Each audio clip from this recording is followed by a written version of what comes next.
Oh, yeah. Wind me up. Come on, Shiners.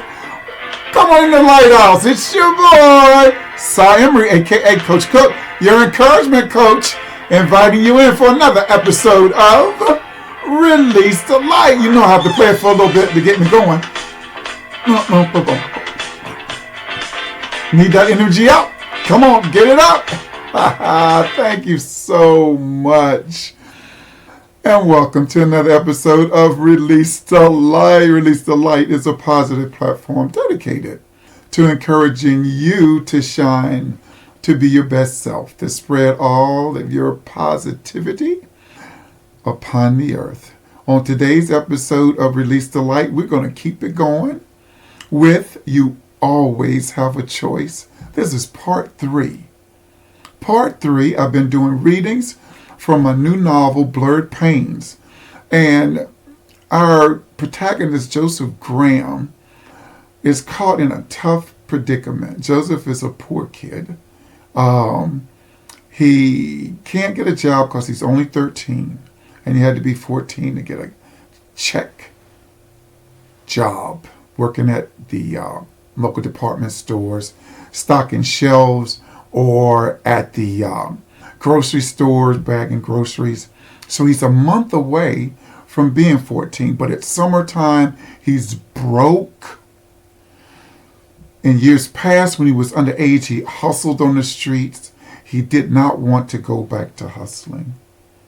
But after filling out his manpower application and all the jobs were taken, Mr. James says, well, Joseph, I took the application because you were just so honest, and if anyone quits or gets fired, I'm going to put you in their slot.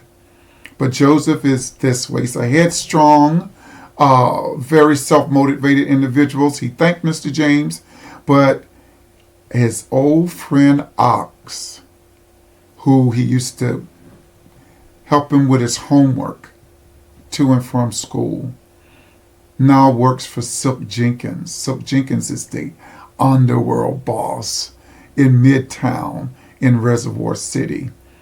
And so Silk showed him a lot of money. He said, look, man, if you need a job, let me introduce you to Silk. And Silk will give you some work and you'll get a job. So Joseph feels like he has no other choice. So Ox introduces him to Silk Jenkins.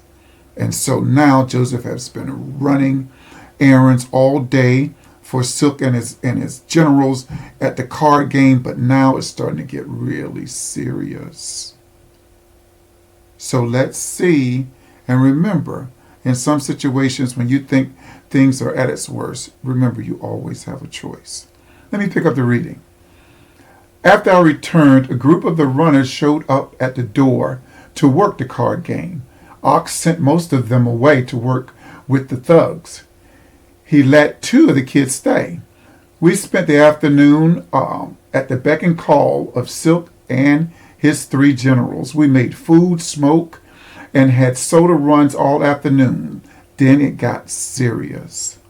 Nikki, Silk called out to her, bring me them bags, he said. A couple minutes later, Nikki appeared. Here you go, baby, she said, placing the bags on the floor next to him and giving him a kiss for good luck. Come here, Ox. Here's the list. Tell him what to do and to hurry back with my money, Silk gave his orders. Ox took the list and the bags, then told us to follow him into the living room. He gave the other 2 their packages to deliver and sent them on their way. He saved me for last. He paused with the package at his side and gave me a sad, hurt look. He knew the dangers involved in being a runner. He didn't want me to do it. I gave him a weak smile and mouthed, it's okay. I'll be all right. I extended my hand for the package. He slowly raised it toward me and gave me instruction. This goes to Smooth Tony. He's a player that hangs out at the pool room. He'll have a red or black feather on the left side of his hat. Go to the back door of the pool room and give the secret knock.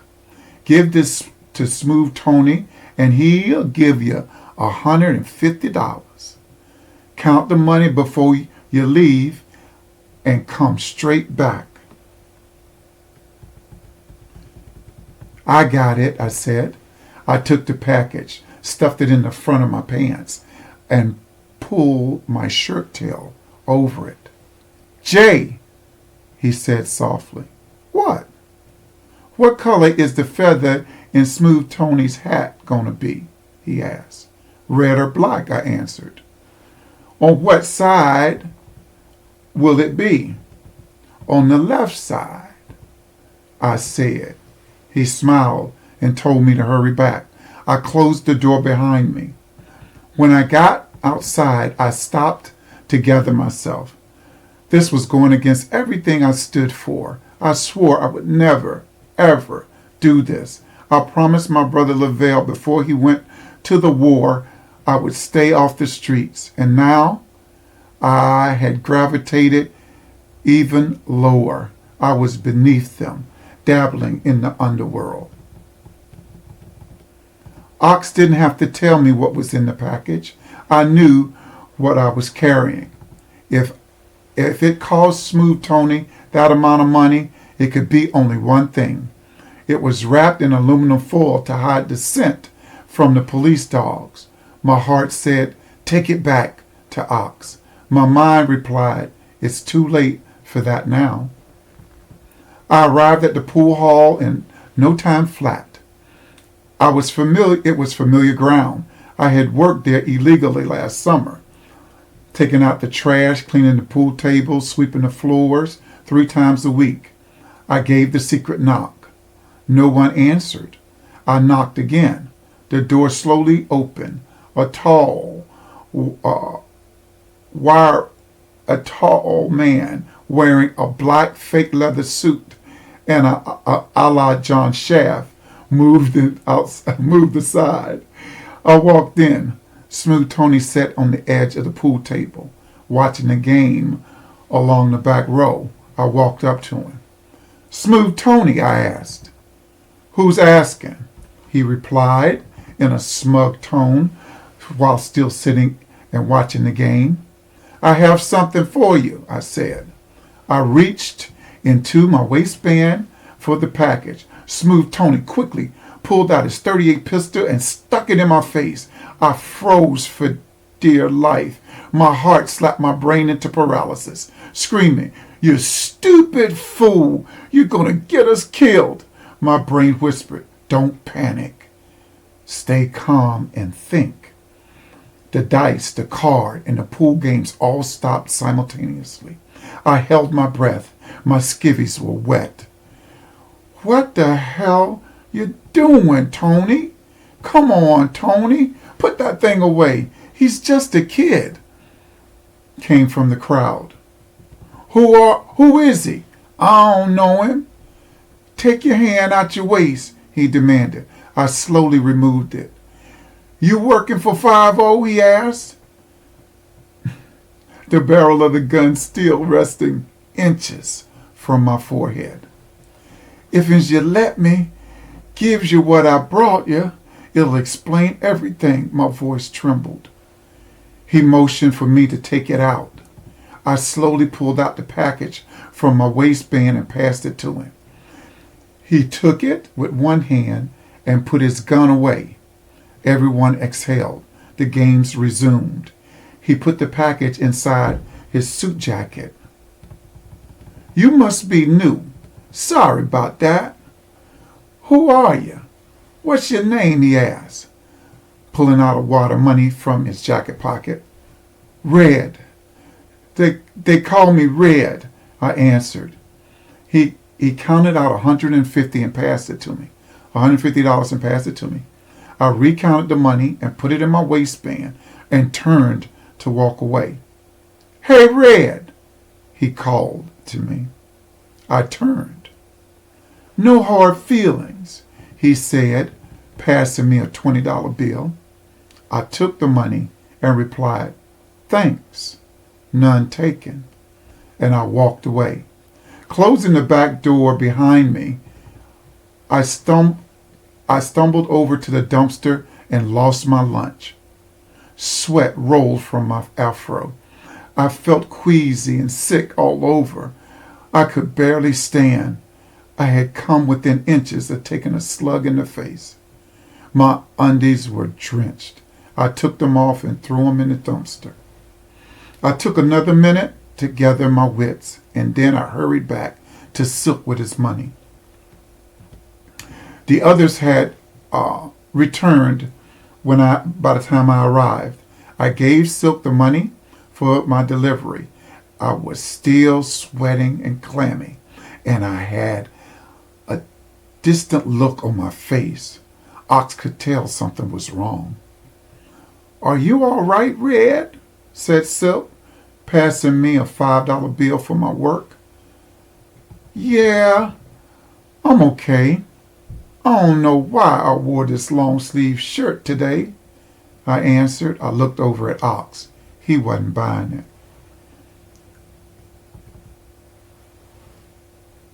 Silk, I'm taking Red with me on my delivery, said Ox. It's cool. In fact, the rest of you can take the night off too. Me and the fellas have to get to a party in Manopa. Hurry back, Ox, said Silk. We said our goodbyes and left. Ox had to deliver his package to Luscious Lonnie. She worked out of old Doc Hillier's apartment upstairs behind Odell's barbershop. The other guys went their separate ways. Ox and I continued down Franklin Street. What happened on that delivery? Ox asked. Nothing. Why you ask? Cut the act, Jay.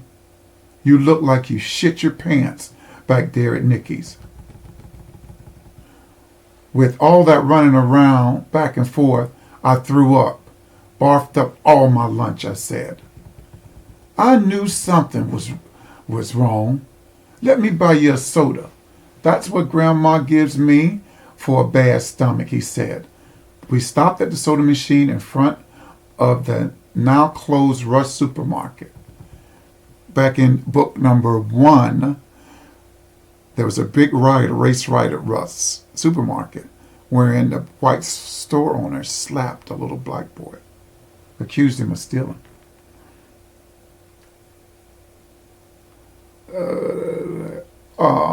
So he brought two colas. He passed one to me. Thanks, Ox. You're welcome. We started to walk again. As we drank our sodas, he continued. How much you make? He asked. Around $18, I said, never telling him about the 20 from the heart-stopping experience. You made good, he cheered. Meet me in front of Franklin Court tomorrow morning around 10 o'clock. Okay, thanks again, Ox. You sure you don't want me to go with you on your delivery?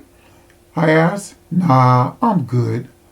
I'll drop it off, take Silky's money, and I'm done for the night.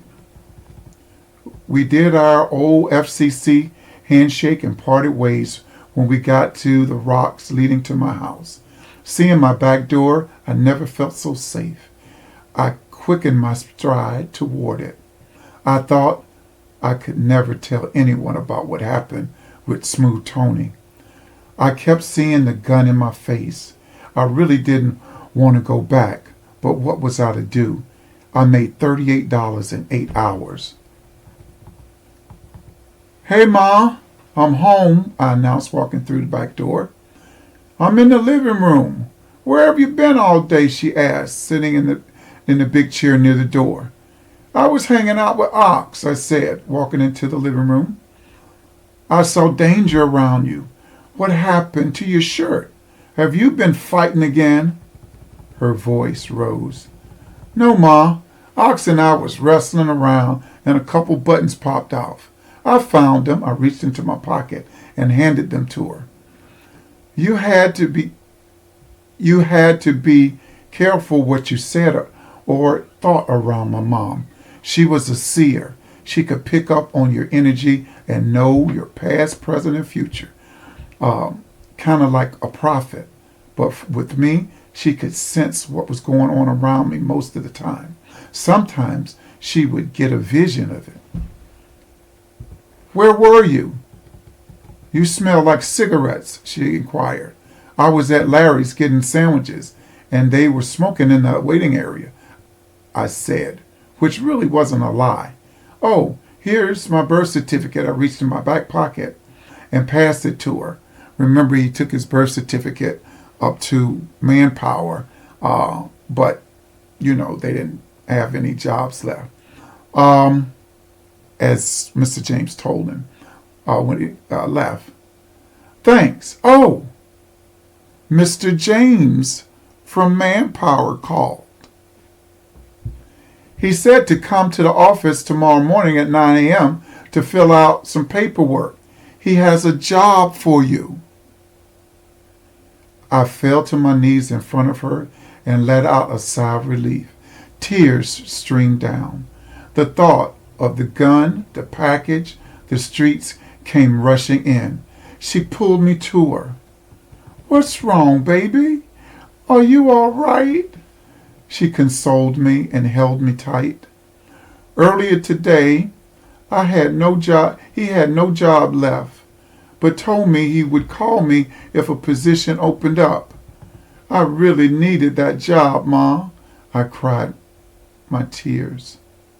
Well, now you have it. She smiled. What I was trying to say to Mama was I needed that job this morning. How could I give up a job paying $20 a day for one paying only $1.75 an hour? The thought kept me up all night. Wow. Now, what's Joseph going to do? Is he going to continue to be a runner for the mob, the gangsters, for Silk Jenkins and his crew? Or is he going to take this Manpower job for only $1.75 an hour for 7 hours? What's that? Close to maybe $12 a day, $13 a day or something like that. That's the dilemma that he's in. Oh boy. You're going to have to find out when you buy Blurred Pains, my new book.